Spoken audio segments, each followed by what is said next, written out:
আমরা প্রায় 300 কিলোমিটার পথ যাত্রা শেষ করে এখন আমরা চলে এসেছি তেঁতুলিয়া জিরো পয়েন্টে। এরপর আমরা আবার চলে যাব হচ্ছে বাংলাবান্ধায়। আমরা তেঁতুলিয়া জিরো পয়েন্ট ঘুরে আসার পর আমরা চলে এসেছিলাম বাংলাবান্ধায়।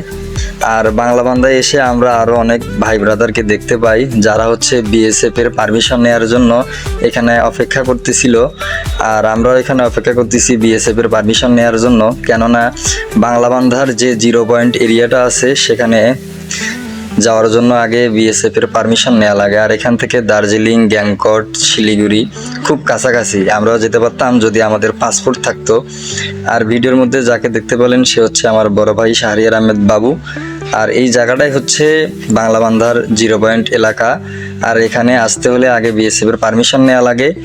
আর দেন হচ্ছে বিএসএফ আমাকে বলেছিল যে এখানে আসতে হলে হেলমেট এবং বাইক, এই দুটো জিনিস কোনোভাবেই নিয়ে আসা যাবে না।